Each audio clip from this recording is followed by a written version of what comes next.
Welcome to all. ഇനി നമുക്ക് discuss ചെയ്യാനുള്ളത് cost of equity share capital ആണ്. എപ്പോഴും ഇക്വിറ്റി ഷെയർ ക്യാപിറ്റൽ കാൽക്കുലേറ്റ് ചെയ്യാന്ന് പറയുന്നത് ബാക്കിയുള്ള സോഴ്സ് ഓഫ് ഫിനാൻസിന്റെ കോസ്റ്റ് കാൽക്കുലേറ്റ് ചെയ്യുന്നതിനും ഡിഫറെന്റ് ആണ്. ബിക്കോസ് അതിന്റെ പ്രധാന കാരണം എന്ന് പറയുന്നത് ഇക്വിറ്റി ഷെയർ ക്യാപിറ്റലിന്റെ ഡിവിഡൻഡ് നമുക്കറിയാം ഫിക്സഡ് അല്ല, അത് ഓരോ ഇയറിലും it will be varying depend upon the profit earn by the company. Because അവിടെ ഒരു റിസ്ക് ഫാക്ടർ ഉണ്ട്. എല്ലാം ആഫ്റ്റർ പ്രിഫറൻസ് ഷെയർ വരെ സെറ്റിൽ ചെയ്തിട്ട് വാട്ട് ഹാവ് വിത്ത് കമ്പനി, അതാണ് എന്ത് ചെയ്യുന്നത് ഇക്വിറ്റി ഷെയർ ഹോൾഡേഴ്സിന് ഡിസ്ട്രിബ്യൂട്ട് ചെയ്ത് കൊടുക്കുന്നത്. അപ്പോൾ നമ്മൾ ഇതിന്റെ ഒരു കോസ്റ്റ് കാൽക്കുലേറ്റ് ചെയ്യാൻ വേണ്ടിയിട്ട് നമ്മൾ ഒരു അസംഷൻ എടുക്കുകയാണ്. ഇക്വിറ്റി ക്യാപിറ്റൽ എന്ന് പറഞ്ഞാൽ എന്താണ്? കമ്പനി ആ ഇക്വിറ്റി ഷെയർ ക്യാപിറ്റലിന്റെ മുകളിൽ ഏൺ ചെയ്യേണ്ട മിനിമം റേറ്റ് ഓഫ് റിട്ടേണിനെയാണ് നമ്മൾ എന്ത് പറയുന്നത് കോസ്റ്റ് ഓഫ് ഇക്വിറ്റി ക്യാപിറ്റൽ എന്ന് പറയുന്നത്. അതായത് എന്താണ് what shareholders expect on their investment, അവര് ഈ കമ്പനിയിൽ ഇൻവെസ്റ്റ് ചെയ്യുമ്പോൾ what they are expecting to receive from their investment എന്നുള്ള കാര്യമാണ് എന്ത് ഇക്വിറ്റി ഷെയർ ക്യാപിറ്റലിന്റെ കോസ്റ്റ് ആയിട്ട് നമ്മൾ എന്ത് ചെയ്യുന്നത് കൺസിഡർ ചെയ്യുന്നത്. സോ ഇക്വിറ്റി ഷെയർ ക്യാപിറ്റൽ എന്ന് പറഞ്ഞാൽ cost of equity share capital എന്ന് പറഞ്ഞതാണ് minimum rate of return that a firm must earn on equity investment so that the market value of share remain unchange. ഒരുപാട് അപ്രോച്ചുകൾ cost of equity calculate ചെയ്യാനുണ്ട്. Dividend yield method, dividend yield plus growth method, earning price method, realised yield method. ഇത് നമുക്ക് theory ആയിട്ട് ചോദിച്ചാറുണ്ട്. Approaches for calculating cost of equity capital. അപ്പൊ അത് ഓരോന്നും എന്താണെന്നുള്ള കാര്യം നമ്മൾ എഴുതേണ്ടി വരും. അപ്പൊ ഇത് തിയറി വ്യൂ പോയിന്റിലും it is important. So just നോക്കുക. ആദ്യത്തെ മെത്തേഡ് ഡിവിഡൻഡ് ഈൽഡ് മെത്തേഡ് ആണ്. ഡിവിഡൻഡ് ഈൽഡ് മെത്തേഡ് അസ്യൂം ചെയ്യുന്നത് എന്താന്ന് വെച്ചാൽ ഓരോ ഷെയർ ഹോൾഡറും അവരുടെ ഫണ്ട് കമ്പനിയിൽ അല്ലെങ്കിൽ അവരുടെ സേവിങ്സ് കമ്പനിയിൽ ഇൻവെസ്റ്റ് ചെയ്യുമ്പോൾ they are expecting to receive dividend at current rate of return. Current rate of റിട്ടേണില് എന്ത് കിട്ടും? ഡിവിഡൻഡ് കിട്ടുമെന്ന് എക്സ്പെക്ട് ചെയ്തിട്ടാണ് അവരെന്ത് ചെയ്യുന്നത് ഇൻവെസ്റ്റ് ചെയ്യുന്നത്. അതായത് അവർ എത്ര രൂപക്കാണോ ഷെയർ മേടിക്കുന്നത് ആ ഷെയറിന്റെ ആ പ്രൈസിന്റെ മുകളിൽ നമുക്ക് റിട്ടേൺ കിട്ടും എന്നുള്ള ഒരു എക്സ്പെക്ടേഷനിലാണ് നമ്മൾ എന്ത് ചെയ്യുന്നത് ഇൻവെസ്റ്റ് ചെയ്യുന്നത് എന്നുള്ളതാണ് ഡിവിഡൻഡ് ഈൽഡ് മെത്തേഡിന്റെ. അതായത് they are expecting to receive dividend at the current rate of return. അതായത് മാർക്കറ്റ് പ്രൈസിന്റെ മുകളിലാണ് they are expecting dividend. So എന്താണ് അവർ ഡിവിഡൻഡ് റിസീവ് ചെയ്യുന്നത് ക്യാപിറ്റലൈസ് ചെയ്യുന്നത് എന്ത് യൂസ് ചെയ്തിട്ടായിരിക്കും? Market value of share use ചെയ്തിട്ടായിരിക്കും. അപ്പൊ മാർക്കറ്റ് വാല്യൂവും dividend market value of share use ചെയ്ത് ക്യാപിറ്റലൈസ് ചെയ്തിട്ടാണ് എന്ത് ചെയ്യുന്നത് കോസ്റ്റ് ഓഫ് ഇക്വിറ്റി കാൽക്കുലേറ്റ് ചെയ്യുന്നത്. അത് കാരണം തന്നെ അതിന് വേറൊരു പേര് കൂടി dividend price ratio method. Dividend yield മെത്തേഡിന്റെ വേറൊരു പേരാണ് dividend price ratio method. So ഇവിടെ എന്താണ് അസംഷൻ? അവർ ഇൻവെസ്റ്റ് ചെയ്യുന്ന സേവിങ്സിന് കറന്റ് റേറ്റ് ഓഫ് റിട്ടേണില് ഡിവിഡൻഡ് കിട്ടുന്നുള്ള ഒരു എക്സ്പെക്ടേഷനിലാണ് നമ്മൾ എന്ത് ചെയ്യുന്നത് ഡിവിഡൻഡ് ഈൽഡ് മെത്തേഡ് യൂസ് ചെയ്യുന്നത് for calculating cost of equity. ഇവിടെ ഒന്നുമില്ല, dividend will be capitalised by the market value of shares. അതായത് മാർക്കറ്റ് പ്രൈസിന്റെ മുകളിൽ എത്ര പെർസെന്റേജ് റിട്ടേൺ കിട്ടിയെന്നാണ് നോക്കുന്നത്. ഇതിന്റെ വേറൊരു പേര് ഡിവിഡൻഡ് പ്രൈസ് റേഷ്യോ മെത്തേഡ് എന്നാണ്. അപ്പൊ കാൽക്കുലേറ്റ് ചെയ്യാനുള്ള formula KE will be equal to exist ചെയ്യുന്ന ഷെയർ ആണ് dividend divided by MP into 100. D എന്ന് പറയുന്നത് ഡിവിഡൻഡ് പെർ ഷെയർ എക്സ്പെക്ട് ചെയ്യുന്നത്, MP പറയുന്നത് മാർക്കറ്റ് പ്രൈസ് പെർ ഷെയർ ആണ്. KE cost of equity. ചില കേസുകളിൽ എന്താണ് പുതിയതായിട്ട് ഇഷ്യൂ ചെയ്യുന്ന ഷെയറിന്റെ കേസിൽ we don't know what is its market price.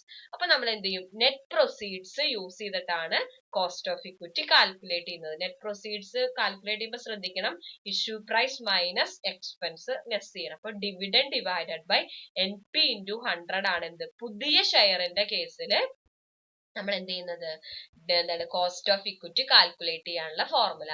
ഇനി നെക്സ്റ്റ് വരുന്നതാണ് എന്ത്, dividend yield plus growth method എന്ന് പറയുന്നത്. ഡിവിഡൻഡ് ഈൽഡ് മെത്തേഡ് കഴിഞ്ഞാൽ നെക്സ്റ്റ് വരുന്നതാണ് dividend yield plus growth method. ഇവിടെ വേറെ ഒന്നുമല്ല, ഇവിടെ വേറൊരു അസംഷനും കൂടി ഉണ്ട്. Dividend will B grow at constant rate. അതായത് ഡിവിഡൻഡ് പേ ഔട്ട് റേഷ്യോ എന്ന് പറയുന്നത് കോൺസ്റ്റന്റ് ആണ്, അല്ലാതെ ഓരോ കൊല്ലും dividend will grow at an certain rate എന്നൊരു assumption എന്തിനുണ്ട്, dividend yield plus growth മെത്തേഡില് ഉണ്ട്. സോ എന്താണ്, കോസ്റ്റ് ഓഫ് ഇക്വിറ്റി എന്ന് പറയുന്നത് will be based on present rate of dividend and expected growth rate of dividend ആയിരിക്കും. അപ്പോൾ നമ്മൾ അതിന്റെ ഫോർമുലയിൽ വ്യത്യാസമുണ്ട്. Dividend yield plus growth method ആണെങ്കിൽ കോസ്റ്റ് ഓഫ് ഇക്വിറ്റി കാണാനുള്ള formula dividend divided by market price into 100 plus G growth rate.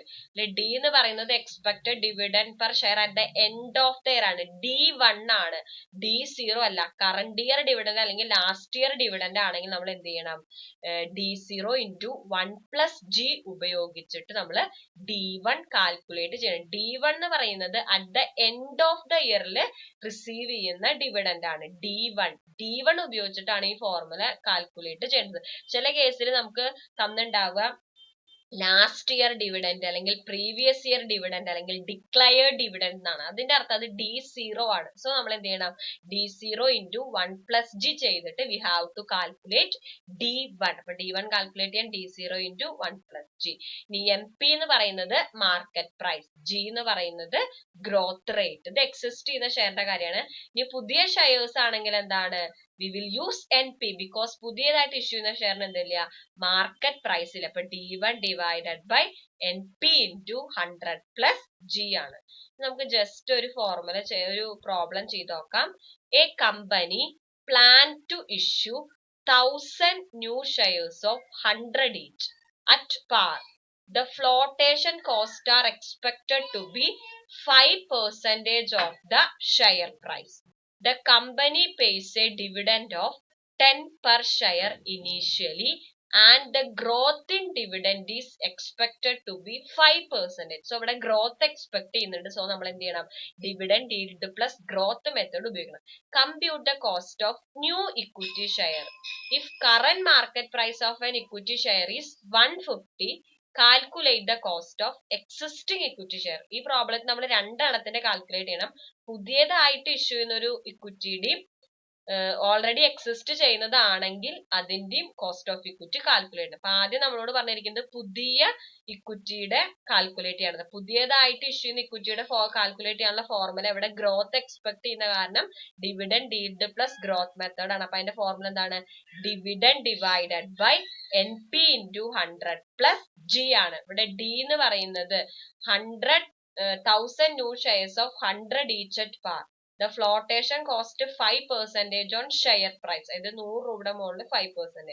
The company pays dividend of 10 per share. അപ്പൊ 10 രൂപ ആണ് ഡിവിഡൻഡ് എന്ന് പറയുന്നത്. അപ്പൊ D10 ഡിവൈഡഡ് ബൈ NP എന്ന് പറയുന്നത് എന്താണ്, എത്രയാണോക്കാണ് ഇഷ്യൂ ചെയ്യുന്നത് അതേ മൈനസ് എന്തെങ്കിലും കോസ്റ്റ് വന്നിട്ടുണ്ടെങ്കിൽ, ഇവിടെ ഈ പാറിനാണ് ഇഷ്യൂ ചെയ്യുന്നത് 100 റുപ്പീസിന്, പക്ഷെ ഫ്ലോട്ടേഷൻ കോസ്റ്റ് വന്നിട്ടുണ്ട് എന്ത് 5% ഓൺ ഷെയർ പ്രൈസ്. അപ്പൊ 100ന്റെ 5% എന്ന് പറഞ്ഞാൽ 5 റുപ്പീസ്. അപ്പൊ 100 മൈനസ് 5 ആണ് NP, face value minus cost. അപ്പൊ 100 minus 5 into 100 plus G. Growth rate എത്രയാണ് എക്സ്പെക്ട് ചെയ്യുന്നത്, 5% ആണ്. അപ്പൊ 10/100 മൈനസ് 5, അതായത് 10/95 ഇൻറ്റു 100 പ്ലസ് 5%. അപ്പൊ 10/95 ഇൻറ്റു 100 ചെയ്യുമ്പോൾ 10.53 ആണ് കിട്ടുക, പ്ലസ് 5 15.53% ആണ് എന്ത് നമ്മുടെ പുതിയതായിട്ട് ഇഷ്യൂ ചെയ്യുകയാണെങ്കിൽ ഇക്വിറ്റിയുടെ കോസ്റ്റ് വരുന്നത്. അപ്പൊ ഇവിടെ NP കാൽക്കുലേറ്റ് ചെയ്യുമ്പോൾ ശ്രദ്ധിക്കണം, എത്ര രൂപയ്ക്കാണ് ഇഷ്യൂ ചെയ്യുന്നത് അതേ മൈനസ് നമുക്ക് എന്തെങ്കിലും കോസ്റ്റ് വന്നിട്ടുണ്ടെങ്കിൽ അത് കുറയ്ക്കണം. ഇവിടെ flotation cost 5% on share price എന്ന് പറഞ്ഞ കാരണമാണ് 100ന്റെ മുകളിൽ കണ്ടത്. ഷെയറിന്റെ പ്രൈസ് 100 ആണ്. അപ്പൊ 100 ഇൻറ്റു 5, അപ്പൊ 5 റുപ്പീസ്. അവിടെ നമ്മൾ ഒരു ഷെയറിന്റെ കാര്യമാണ് ചെയ്തിരിക്കുന്നത്. അപ്പോൾ 10/100 - 5 into 100 plus 5%. അപ്പൊ 15.53%. ഇനി നമ്മളോട് വേറൊരു കേസും കൂടി പറഞ്ഞിട്ടുണ്ട്. കറന്റ് മാർക്കറ്റ് പ്രൈസ് 150 ആണെങ്കിൽ എക്സിസ്റ്റ് ചെയ്യുന്ന ഒരു ഇക്വിറ്റിയുടെ ക്യാപിറ്റൽ. അപ്പൊ എക്സിസ്റ്റ് ചെയ്യുന്ന ഇക്വിറ്റിയുടെ cost കാൽക്കുലേറ്റിന്റെ formula D/NP into 100 plus G ആണ്. D എന്ത് തന്നെയാണ്? 10 തന്നെയാണ്. 10 divided by MP എത്രയും തന്നിട്ടുണ്ട്? 150. അപ്പൊ 10/150 into 100 plus G എത്ര തന്നെയാണ്? 5%.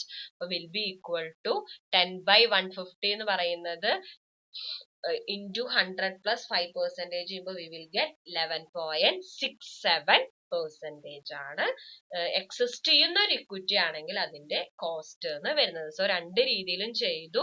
ഒന്നും കൂടി നന്നായിട്ട് ഫോർമുല പഠിക്കാൻ നമുക്ക് പ്രോബ്ലംസ് ഡിസ്കസ് ചെയ്യാം. ക്ലിയർ ആയെന്ന് വിചാരിക്കണം. ഒരു ബുദ്ധിമുട്ടും ഇല്ല. ഡിവിഡന്റ് ഫേസ് വാല്യൂ, ഡിവിഡന്റ് എത്രയാന്നുള്ളത് ക്വസ്റ്റ്യനിൽ തന്നിട്ടുണ്ടാവും, അത് എഴുതുക. NP എന്ന് പറയുന്നത് എത്ര രൂപയാണോ ഷെയറിന്റെ പ്രൈസ് മൈനസ് എന്തെങ്കിലും കോസ്റ്റ് വന്നിട്ടുണ്ടെങ്കിൽ അത് റെഡ്യൂസ് ചെയ്യുക. അപ്പൊ ആ കോസ്റ്റ് ചിലപ്പോ പെർസെന്റേജ് ആയിട്ട് തരും, ചിലപ്പോ ഒരു ഷെയറിന് ഇത്ര രൂപ വന്നു എന്നൊക്കെ പറഞ്ഞിട്ട് തരും. അപ്പൊ അത് ശ്രദ്ധിച്ചെടുക്കാൻ നമുക്ക് മോഡൽ പ്രോബ്ലംസ് ചെയ്യാം. ഇതുവരെ ക്ലിയർ ആയെന്ന് വിചാരിക്കുന്നു. എന്തെങ്കിലും ഡൗട്ട്സ് ഉണ്ടെങ്കിൽ ചോദിക്കാം. Thank you.